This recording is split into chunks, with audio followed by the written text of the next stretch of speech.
Public Health England have recently launched a new Change for Life campaign, encouraging parents to look for 100-calorie snacks, 2 a day max, to cut children's sugar intake. The wording of the campaign suggests it's aimed at parents. However, the TV and radio adverts seem to appeal to a younger audience. This has led to my own and many others' concerns. Whilst we agree, childhood obesity and tooth decay are both very serious issues that need addressing, we believe the message of this campaign could be potentially misleading and harmful to both children and wider audiences. So we want to tell you how we feel when campaigns like this talk about calories and not nutrition, in the hope that we can move forward towards a better understanding of healthy eating without encouraging dangerous eating habits in young children.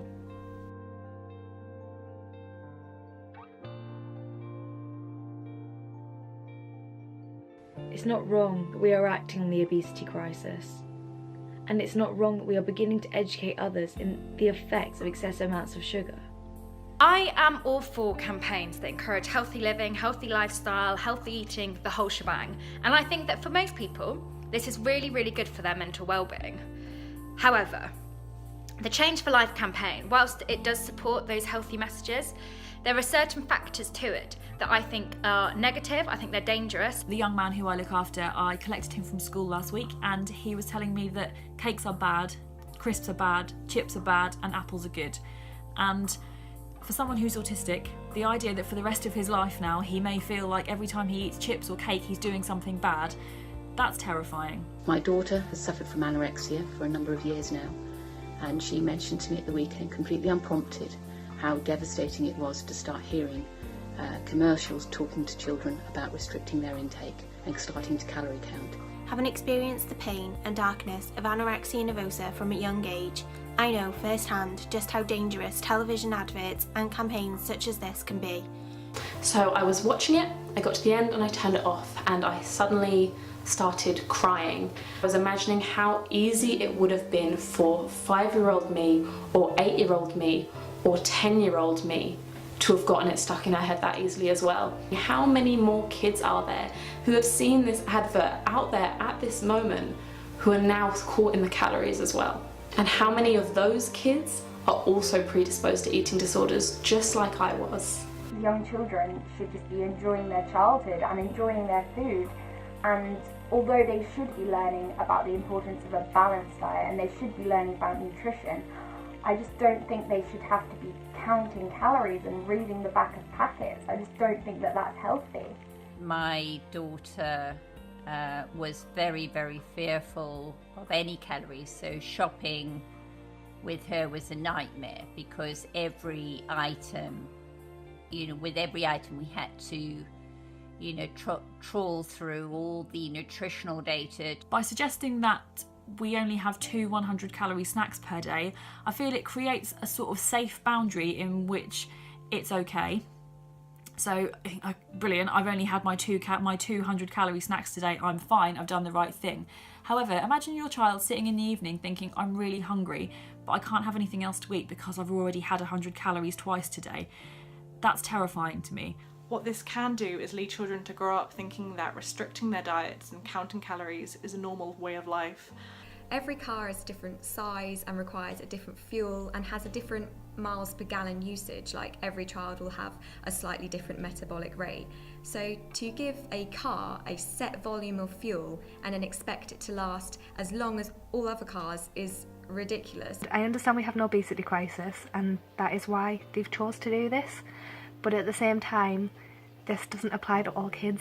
All kids shouldn't have to focus on calories because in their mind calories are linked to weight, and they don't have the knowledge of like basal metabolic rate. They don't understand that, and from an early age all they're going to do is focus on calories and body image. I'm not saying this project will in any way or form kind of increase the numbers of eating disorders. They're just way too complex to be caused by one thing, but what it does do is reinforce the kind of food and diet culture that we have, and children shouldn't have to worry about that. The fact that they rank foods as good, bad or medium, I think is appalling, actually. I really do. I think, yes, everyone knows that having certain foods probably is less good for you than other things, but at the same time, we should not be encouraging this message, especially for young people who then might always associate certain sweets or certain chocolates as a bad food, and they won't ever have it.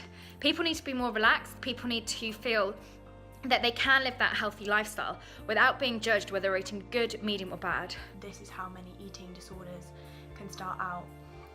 A lot of the time, sufferers feel like they can only eat healthy foods and superfoods. Disgusting imagery of all the cakes and ice lollies and stuff being kind of scrunched all together, this disgusting brown mass, designed to elicit a sense of disgust in the viewer and listener. And all I could think of was if some poor young person in an inpatient unit somewhere sat in front of a cake that could actually save their life, you know, something they had to eat, and this is on their phone, right? This is on their feed, it's Instagram, and I could not believe just how inappropriate that was and how potentially, well, not potentially, how damaging I know that to be. I have multiple friends who have anorexia, and they saw that advert and they were so upset by it. As an anorexia sufferer, I made the hashtag #Screw100calorie-snacks. This was to enable people to send me photos of their snacks which are over 100 calories without shame and without guilt. I was horrified. The word which has caused me so much pain and upset in my life was now being promoted to younger kids. I remember every time I was alone, I would jot down the calories of all the things in my kitchen cupboard. These calories sent me to a hospital bed and then to a unit. It was quite difficult for me because I was bullied for being chubby, but children's bodies are growing and developing. They come in all different shapes and sizes as we're growing up. I came across a tweet about a mother who looked at the calories in an oat bar she had put in her daughter's school lunchbox after hearing about Change for Life's 100 calorie snacks campaign. The oat bar contained 200 calories, so she decided to cut the bar in half.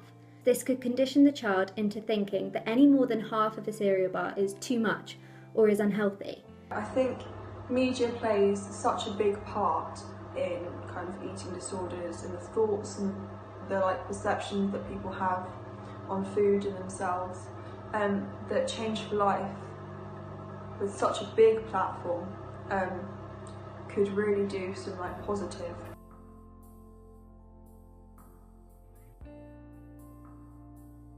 There are so many better ways to target childhood obesity than encouraging people to calorie restrict. You can encourage people to start learning about themselves and listen to hunger cues and think about what they enjoy and being more active rather than telling children to limit their calorie intake. Why don't we let them figure out what sits well with them when they eat it, what makes them feel good, what makes them feel bad, and learn to eat and view themselves with love and compassion and do it from a happy and healthy place. We should be teaching self-love, not loathe, encouraging children to feel comfortable in their own skin and maintain a healthy balanced diet, eating in moderation, not restriction. Many people don't realise that a large majority of overweight people are suffering mentally with conditions such as comfort eating. The Change for Life campaign should influence the need for a greater focus on the individual's mindset as to why they are overeating and not what they are overeating.